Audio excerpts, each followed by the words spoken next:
কোথায় শ্যুট হবে সব তথ্য সময় মতো জানিয়ে দেওয়া হবে। আশা করি আপনি প্রস্তুত থাকবেন।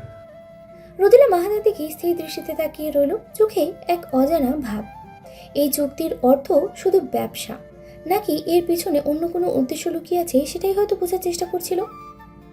মাহাদার সময় নষ্ট করলো না, একবার হাতের ঘড়ির দিকে তাকালো, তারপর বলল, আমি আসি এবার, কিছু জরুরি কাজ আছে। যাওয়ার আগেও আরো একবার রোদেলার দিকে গম্ভীর দৃষ্টিতে তাকিয়ে যোগ করলো, আশা করি আমরা দুজন পরস্পরকে যথেষ্ট সহযোগিতা করতে পারবো।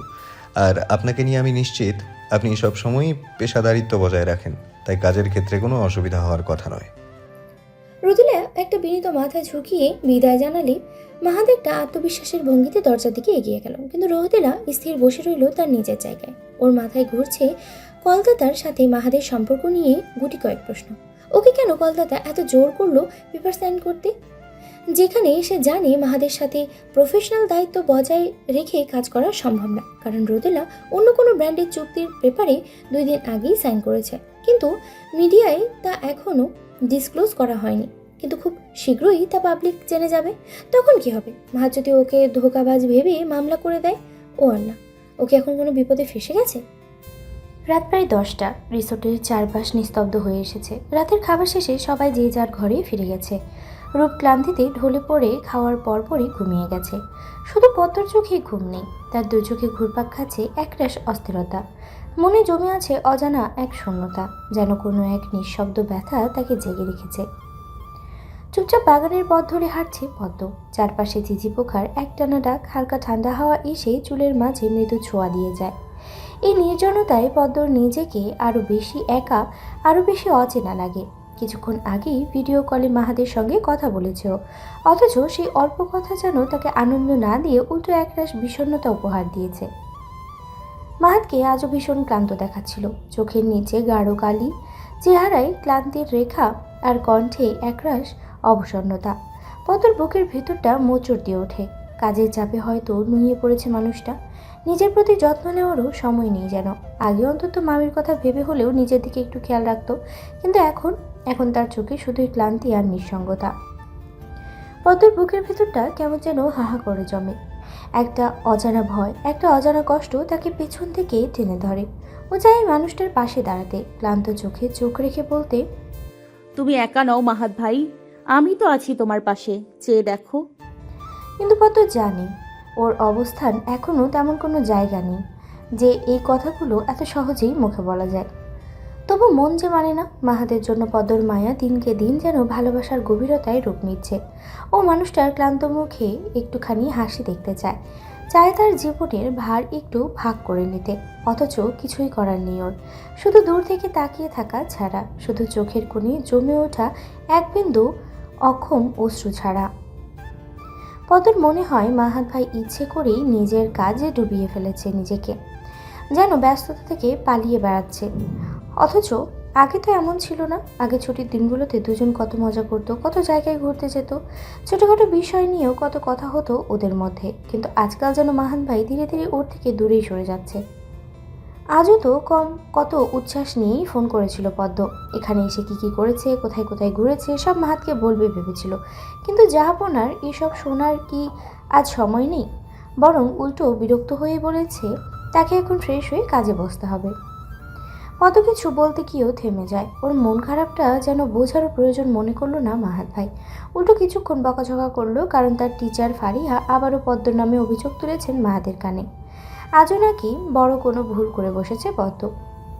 পদ্ম ভালোভাবেই জানে ফারিহা মিসের এই অভিযোগের পিছনে অন্য কোনো কারণ আছে। আসলে টার্গেট ও নয়, ফারিহা ম্যাম টার্গেট করেছে মাহাত ভাইকে। আজকাল সামান্য কিছু হলেই তিনি পদ্মর ছোটোখাটো ভুল ধরে ফেলেন, যেন কোনো একটা অজুহাত পেলেই হয়। তারপরে সোজা মাহাত ভাইয়ের কাছে নালিশ করতে চেয়ে যান। পদ্ম প্রথমে বিষয়টা ততটা গুরুত্ব দেয়নি, কিন্তু ধীরে ধীরে সব স্পষ্ট হয়ে উঠল। যেদিন থেকে মাহাত ভাই ফারিয়া ম্যামকে নম্বর দিয়েছেন, সেদিন থেকেই যেন তিনি বাহানা খুঁজছেন, শুধু বাহানা শুরু করেছেন। কোনো না কোনোভাবে মাহাত ভাইয়ের সঙ্গে তার কথা বলার সুযোগ পেতেই হবে। মাহাত ভাই হয়তো বিষয়টা বুঝতে পারছে না, কিন্তু পদ্ম ঠিকই ধরে ফেলেছে। আর তাছাড়া ও কি এতটাই বোকা যে এসব বোঝার ক্ষমতা নেই? কিন্তু কথা হচ্ছে পদ্ম কতক্ষণ এসব সহ্য করবে। ফারিয়া মিসের এমন গায়ে পড়া মাহাদের সাথে ভাবের আদান প্রদান করা পদ্মর মোটেও পছন্দ না। মোট কথা, মাহাদের আশেপাশে কোনো নারী নামক প্রাণীর অস্তিত্ব ওর সহ্য হয় না আজকাল। আবার যদি ফারিয়া মিস এমন কিছু করে তাহলে পদ্ম মুখ বন্ধ করে বসে থাকবে না। শক্ত অনেকেরই থাকতে পারে মাহাত নামক পুরুষকে পাওয়ার, কিন্তু মাহাত ভাইকে পদ্ম এত সহজে অন্য কারো তো হতে দেবে না। বকাঝকা শেষে কিছু কঠোর ইনস্ট্রাকশন দিয়ে ফোন রেখে দেয় মাহাত, আর পদ্ম একরাশ অভিমান নিয়ে ফোনের স্ক্রিনের দিকে তাকিয়ে থাকে বেশ কিছুক্ষণ। কি যেন ভেবে চুরমার হয়ে গেছে ওর ভেতরটা। পণ করলো মনে মনে সামনে থেকে আর কল দেবে না এই জলদস্যুটাকে। তখন বুঝবে মজা কেমন লাগে। পদ্মকে ইগনোর করার ফল তাকে এবার ভুগতেই হবে। অবশেষে মন খারাপের ভার বয়ে পদ্ম বাইরে বেরিয়ে আসে। একলা বাগানের সরু পথ ধরে আনমনে হাঁটতে লাগে পদ্ম। চারপাশ নিস্তব্ধ, কেবল হালকা বাতাস গাছের পাতার মৃদু শীষ দিচ্ছে। চুলগুলো এলোমেলো হয়ে গাল ছুঁয়ে যাচ্ছে, কিন্তু এখন এসবের কিছুই ওর মাথায় নেই। যেন এই নীরব রাতটাই ওর একমাত্র সঙ্গী। হাঁটতে হাঁটতে কখন যে পাশের রিসোর্টের সামনে এসে দাঁড়িয়েছে বুঝতেই পারেনি ও। এই রিসোর্টটাও আগে দেখেছে, ওদের কটেজের ঠিক উল্টো দিকে, দ্বিগুণ বড় আর অনেক বেশি ঝলমলে। কিন্তু সারাদিন এখানে কাউকে আসতে যেতে দেখেনি। ভেবেছিল হয়তো খালি, অথচ এই মুহূর্তে অন্ধকারের ভেতরেই কারোর উপস্থিতি টের পেয়ে শিরদাঁড়া দিয়ে হালকা শীতল স্রোত বয়ে গেল পদ্মর। একজন দাঁড়িয়ে আছে, ধোয়ার কুণ্ডলি ছাড়ছে আকাশের দিকে। প্রথমে অবাক হয়েছিল, পরে একরাশ আতঙ্ক জাগে মনে। এত রাতে এখানে কে? দারোয়ান হয়তো। তবুও মনের কোণে কিঞ্চিত ভয় জমে পদ্মর। কাউকে কিছু না বলে এভাবে একা বের হওয়া হয়তো ঠিক হয়নি ওর। এখানকার জায়গা বা মানুষ সবাই পদ্মর অচেনা। কিছু একটা হলে কেউ হয়তো ওর লাশটাও খুঁজে পাবে না। সব কিছু নিজ মনে ভেবেই পদ্ম নিঃশব্দে ফিরে যাওয়ার জন্য এক পা বাড়াতেই শুনতে পেল সেই পরিচিত কণ্ঠস্বর। চমকে পিছনে ফিরল পদ্ম। এই সেই গান গলাটা। অন্ধকারে বুক চিরে বেরিয়ে আসলো পরিচিত একটা মুখ, আরশাদ। আরশাদকে দেখেই পদ্মর চাপা দেওয়া রাগটা যেন আবারও দাউ দাউ করে জ্বলে ওঠে। এই লোকটার জন্যই তো আজ সবাই তাকে পাগল ভেবেছিল। সহপাঠীরা ফিসফিস করে হাসাহাসি করছিল, কেউ কেউ সরাসরি উপহাস করতেও ছাড়েনি। অথচ এই মানুষটা ওকে উপহাসের পাত্র করে একা ফেলে চলে গিয়েছিল।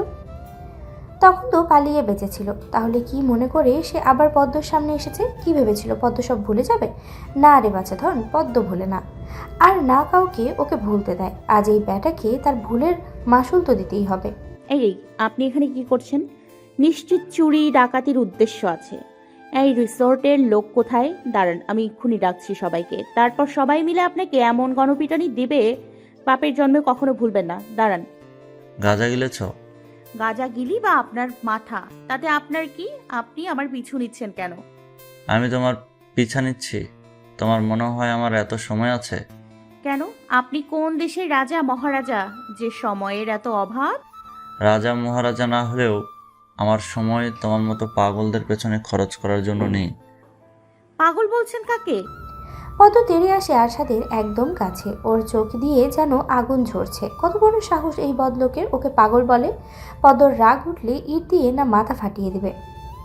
আশার ঠোঁটের কোণে হাসি চেপে পদ্মর মাথায় দু আঙ্গুলে টোকা দিয়ে অমনোযোগী সুরে বলে, যার আচরণ পাগলের মতো তাকে তো পাগল বলছি। তাহলে শুনুন, আমি যেমন তেমন পাগল নই, বিশেষ ধরনের পাগল। বিশেষ ধরনের মানে? আরশাদের কপালে চিন্তার সূক্ষ্ম ভাঁজ পড়ল। পদ্ম চোখ টিপে বলে, হ্যাঁ, এমন পাগল যার সাথে ঝামেলা বাঁধালে আপনি নিজেই পাগল হয়ে যাবেন, বুঝলেন? আরশাদ এবার সত্যি হেসে ফেলল। তাহলে তো সত্যিই সাবধানে থাকা উচিত। হ্যাঁ, একদম। আর তাই আমার পিছু নেওয়া বন্ধ করুন। পদ্ম আঙুল উঠিয়ে শাসিয়ে বলল। আশা একটু কাছে এসে ঝুঁকে চোখে চোখ রেখে কণ্ঠে রহস্যময় সুর এনে বলে, ধরো, যদি আমি সত্যিই তোমার পিছু নেই তাহলে কি করবে? মেরে একেবারে ভূত বানিয়ে ফেলবো। তারপর আপনার সেই ভূতকে বন্দি করে রাখবো একটা কাচের বোতলে, যেন আর কখনো কারোর পিছু নিতে না পারে। পদ্ম চোখ পাকিয়ে বলল কথাটা, কিন্তু ঠোঁটের কোণে লুকানো হাসিটা আশাদের নজর এড়ালো না। সে গম্ভীর মুখে মাথা ঝাঁকালো। উফ, তাহলে তো এখন তোমার থেকে সাবধান থাকতে হবে। একদম। আমি কিন্তু খুব ভয়ঙ্কর হতে পারি। ঠিক আছে, তবে আর পিছু নেব না। কিন্তু যদি তুমি আমার দিকে এগিয়ে আসো? আমাকে কি আপনার পাগল মনে হয়? আমি কোন খুশিতে আপনার কাছে এগিয়ে আসবো? ঠিক এখন যেভাবে এসেছো।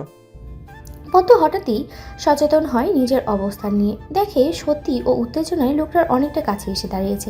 এটা কখন হলো? কখন এতটা কাছে এসে দাঁড়ালো আর কিভাবে? সন্দেহ ভরা দৃষ্টিতে তাকালো পদ্ম আরশাদের দিকে। নিশ্চয়ই কোনো কেরামতি করেছে এই লোকটা, না হলে এমন হয় কেন?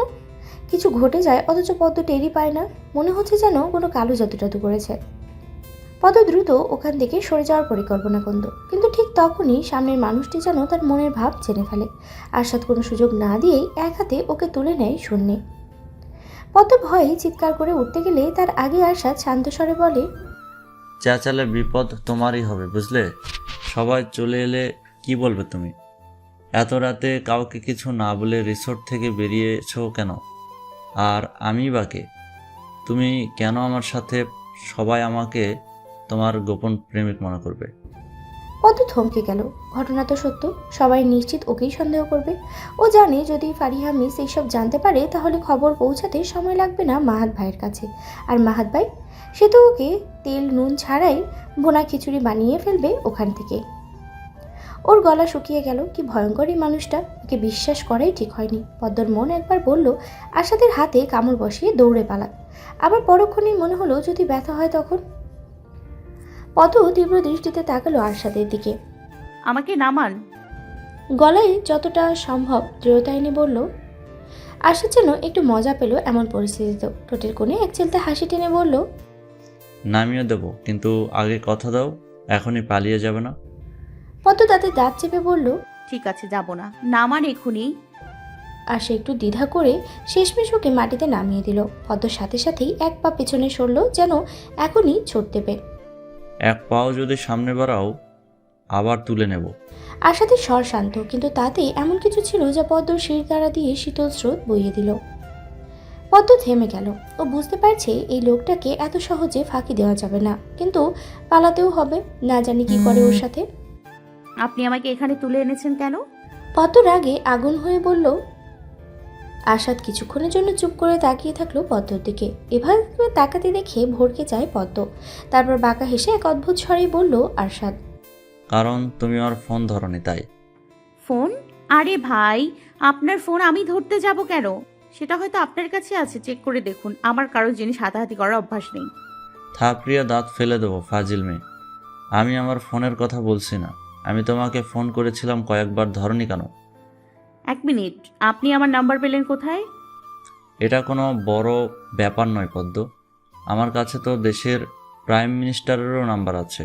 তা থাকতেই পারে, কিন্তু আমার নাম্বার তো আর প্রাইম মিনিস্টারের কাছে নেই।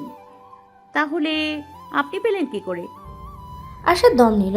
এই মেয়েটা কি পাগল, নাকি ইচ্ছে করে ওর সাথে এমন করে? ভারী শ্বাস ফেলে সোফায় গিয়ে বসলো আরশাদ। ইশারায় পদ্মকেও বসতে বলার পরও ট্যাঠা মেয়েটা তাকে দেখা খাম্বার মতো দাঁড়িয়ে থাকতে দেখলো, যেন আরশাদের সোফায় ময়লা লেগে আছে। আরশাদ বিরক্ত হয়ে ওকেও টেনে পাশে বসালো। পদ্ম তড়িৎ গতিতে উঠে দাঁড়াতে চাইলে আরশাদ আবারও হাত ধরে আটকে ফেলে। পদ্মর কপাল কুঁচকে আসে। ভীষণ বিরক্ত সে এই মুহূর্তে এই মানুষটার উপরে, আর তার সেই বিরক্ত চোখে মুখে ভেসে আসে। কি সমস্যা আপনার? এমন করছেন কেন? সমস্যা আমার না, সমস্যা তোমার। তুমি এমন অদ্ভুত আচরণ করছো কেন? আমি অদ্ভুত নই, আপনি বেশি বুদ্ধি ফলানোর চেষ্টা করছেন। এবার আরশাদ কপাল কুঁচকালো। বুদ্ধি ফলানোর কিছু নেই। তুমি এমন করছো যেন আমি অপরিচিত কেউ। পদ্ম এবার সত্যিই রেখে গেল। আপনি অপরিচিতই তো। এই তো কয়েকদিন আগে মাত্র রাস্তায় দেখা হয়েছে। আরশাদ ঠোঁট পাকিয়ে বলল। দেখা হয়েছে মানে? তুমি কি আমাকে রাস্তার মানুষ ভাবছো? পদ্ম বিরক্ত হয়ে বলল। সেটাই তো ভাবা উচিত, তাই না? আপনি আমার কোন জনমের আত্মীয় যে আপনাকে চিনতে হবে? আরশাদ এক মুহূর্ত পদ্ম দিকে তাকিয়ে থাকলো, তারপর মুচকি হেসে বলল। ঠিক আছে, তাহলে আজ থেকে চেনা জানা শুরু হোক, কি বলো? কিন্তু আমার কোনো ইচ্ছা নেই। কেন শুধু শুধু জোর করছেন? তাছাড়া আপনার বয়স দেখেছেন, আর আমাকে দেখেন। আপনার আর আমার বন্ধুত্ব কি মানায় বলেন? তাছাড়া আমার সহপাঠীরা বলে আমি নাকি পাগল। আমি আপনার সহ্য শক্তির বাইরে। বন্ধুত্ব বয়স ভেদে হয় না, এটা জানো না? তাছাড়া আমার সাথে বন্ধুত্ব করতে তোমার এত সমস্যা কেন, খুলে বলো তো? মাহাত ভাই জানলে খুব রাগ করবে। তার মানে তোমার নিজের কোনো সমস্যা নেই, কেবল মাহাদের ভয়ে তুমি আমাকে ইগনোর করছো, তাই তো? না না, তেমন নয়। ব্যাস, সমস্যার সমাধান। আজ থেকে তাহলে আমরা বন্ধু, ঠিক আছে? কিন্তু আমি কখন সেটা বললাম? আমি এই বন্ধুত্ব চাই না। তোমার চাওয়া না চাওয়াতে কিছু যায় আসে না, আমি চাই এটাই অনেক। এখন বলো তুমি এখানে কি করছো, আর এত রাতে রুম থেকে বের হলে কেন? জানো জায়গাটা দিনের বেলা দেখতে যতটা সুন্দর রাতের বেলায় অতটা ভয়ঙ্কর। যদি কিছু হয়ে যেত? আরে কিছু হবে না, আমি ক্যারাটে জানি। কেউ সামনে এসে উল্টাপাল্টা কিছু করতে চাইলে ফু দিয়ে তাকে বাতাসের সাথে মিশিয়ে দিব। বাহ, খুব ভালো। মেয়েদের সেলফ ডিফেন্স শেখা ভীষণ দরকার। তা কতদিন হলো শিখেছো? এই তো 2 দিন। 2 দিন মানে?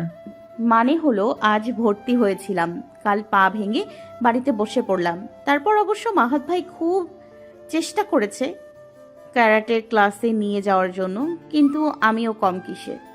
পুরো একদিন মাহাত ভাইয়ের পায়ে বাদরের মতো ঝুলে বসেছিলাম যাব না বলে। আরে ভাই, ওটা কি আমার যাওয়ার জায়গা? সবাই মারামারি করে, কেউ উল্টে যাচ্ছে, কেউ লাফিয়ে ঘুরছে, পুরো যেন যুদ্ধের ময়দান। আমি ভাই ননির পুতুল, এসব মারামারি আমার জন্য নয়। তারপর? তারপর আর কি, পরিবারের সবাইও মাহাত ভাইকে বোঝালো। একদিনে পা ভেঙে আমি ঘরে বসে পড়েছি, আবার গেলে এবার না জানি আর কি কি ভেঙে ফেলি। মাহাত ভাই বুঝলো টেনশন কমার চেয়ে বরং সবার টেনশন বাড়িয়ে তুলবো, তাই সেও আর জোর করতে পারলো না। রিসোর্টের বাইরের ঘাসের লনের পাশাপাশি শুয়ে আছে আশাদ আর পদ্ম। নিচে মখমলের মতো সবুজ ঘাস, আর মাথার উপরে এক বিশাল গম্বুজের মতো বিস্তীর্ণ তারাভরা আকাশ। চারপাশে নীরবতা আর হালকা শীতল বাতাস রাতটাকে আরো রহস্যময় করে তুলেছে। আশাদ পাশ ফিরে তাকায় পদ্মর দিকে। মেয়েটা যেন স্বপ্নের কোনো চরিত্র, শিশুর মতো জেদি অথচ মন ভরিয়ে দেওয়ার মতো প্রাণবন্ত। একটু আগেই এই রাতের বেলা তার অদ্ভুত আবদার মেটাতে গিয়ে আশাদকে জীবনের প্রথমবারের মতো রান্নাঘরে নামতে হয়েছিল। পদ্মর কথা অনুযায়ী তার হঠাৎই নুডলস খাওয়ার ইচ্ছে হয়েছে। এখনই না খেতে পারলে সে নাকি বাঁচবেই না। উপায় না দেখে আশাদ এই অদ্ভুত মেয়েটার ইচ্ছে পূরণ করার জন্য নিজেই নুডলস রান্নার ঝুঁকি নেয়। বেশ চেষ্টা চরিত্র করে এক বাটি নুডলস বানিয়ে মেয়েটার সামনে হাজির করতেই তার যে কি খুশি তার সাথ মুগ্ধ নয়নেই দেখে। এই সামান্য একটা জিনিসেও কেউ এত আনন্দ পেতে পারে, পদ্মকে না দেখলে আরশাদ জানতেই পারত না। অথচ ওর 2 হাত ভরা এত ধন সম্পদ, চারপাশে ঘিরে কত লোকের সমাগম, কিন্তু ওর মুখে আনন্দের লেশ মাত্রও নেই। খাওয়া শেষ হতেই পদ্ম আরেকটা নতুন আবদার করে বসে আরশাদকে। রাতে তারাভরা আকাশ দেখতে হবে এখন। ঘরের উষ্ণতার বদলে তাকে টেনে হিঁচড়ে এনে এই ঘাসের বিছানায় শুইয়ে দেয় মেয়েটা। প্রথমে বিরক্ত লাগলেও এখন আরশাদ বুঝতে পারে এই রাত, এই মুগ্ধরা আর পাশে থাকে এই মানুষটা, সব মিলিয়ে এক অন্যরকম ভালো লাগায় ভরে উঠেছে ওর মন। বহুদিন পর মনে হচ্ছে ওরও কেউ আছে যে অবলীলায় তাকে নিজের বলে দাবি করতে পারে, রাত বিরেতে আবদার করতে পারে, অপছন্দ বিষয়গুলো মুখের বলায় সাহস করতে পারে। তার সাথে সম্পর্ক কেবল ও মানুষটার সাথে, কোনো সুপারস্টার আরশাদের সাথে না। পদ্ম যেন ওর বিষণ্ণ জীবনে একটা সুখের বার্তা নিয়ে এসেছে। আরশাদ এক দৃষ্টিতে পদ্মর দিকে তাকিয়েছিল, যেন কিছু একটা গভীরভাবে পর্যবেক্ষণ করছিল মন দিয়ে। পদ্ম কিছুক্ষণ সহ্য করলো, তার আবার পেট পাতলা। কেউ এভাবে তাকিয়ে থাকলেই পেটের সিস্টেম গড়বড় করে। তাই আরশাদকে নিজে থেকে এভাবে তাকিয়ে থাকতে দেখে ভ্রুকুচকে বলল, এভাবে হাঁ করে তাকিয়ে আছেন কেন? আমি কি জাদুঘরের কোনো দুষ্প্রাপ্য মূর্তি? মূর্তি হলে তো ভালোই হতো, তোমাকে আমার ঘরে নিয়ে সাজিয়ে রাখতে পারতাম। পদ্ম চোখ কুচকে বলল, ও তাই নাকি? কিন্তু সামান্য কোথায় জানেন? আরশাদও কৌতূহলী ভঙ্গিতে জানতে চাইল, কোথায়? আমি মূর্তি নই, আমি মানুষ। আর মানুষ মাঝে মাঝে ঘর থেকে পালিয়েও যায়। আরশাদ হাসল। তাতে সমস্যা কি? দরজায় তালা লাগিয়ে রাখবো, রাজকন্যা যেন পালাতে না পারে। রাজকন্যা? বাহ, সুন্দর নাম তো। তবে এই রাজকন্যা কিন্তু ঝামেলা প্রিয়। তা বলা চলে ঠিক। সাধারণ রাজকন্যারা তো টাওয়ারে বসে উদ্ধার হওয়ার অপেক্ষা করবে তার রাজকুমার আসার জন্য, আর তুমি কারোর জন্য অপেক্ষা করবে না, বরং নিজেই সিঁড়ি বানিয়ে পালিয়ে যাওয়ার প্ল্যান করবে। আপনি আমাকে খুব ভালো করে চিনে গেছেন, তার জন্য কাল আপনাকে আমি একটা ললিপপ দিব। আমার কাছে অনেক ফ্লেভারের ললিপপ আছে। তুমি কি সবসময় এমনই কথাবার্তা বলো, নাকি আমাকে বোকা বানাতে ভালো লাগে? দেখুন, আপনাকে আমি ভালোভাবে চিনি না, তাই আপনার সাথে আমার আচরণটা ঠিক কেমন হবে সেটা বলা মুশকিল। তবে আমি মানুষটা এমনই, কোনো কথা মনে রাখতে পারি না, আমার মনের কথাই মুখে চলে আসে। আরশাদ পদ্মর প্রতিটি কথা ভীষণ মন দিয়েই শুনছিল। মেয়েটার সহজ সরল কথাবার্তা, নিখাত ভাবনা সব কিছুই যেন একটা আলাদা প্রশান্তি এনে দেয় মনে। সে আজকালকার মেয়েদের মতো একদমই না। কোনো অহংকার নেই, কৃত্রিমতা নেই, অন্যকে প্রভাবিত করার চেষ্টাও নেই, যেন নদীস্বচ্ছ জলের মতো স্নিগ্ধ ও নির্মল। আশাদ মনে মনে ভাবল, এত সহজ এত স্বাভাবিক কেউ হয় কিভাবে? আজকের দিনে যেখানে সবাই নিজেকে প্রমাণ করতে ব্যস্ত, সেখানে এই মেয়েটা একদমই আলাদা, যেন নিজের মতো করেই সুন্দর থাকার রহস্য জানে।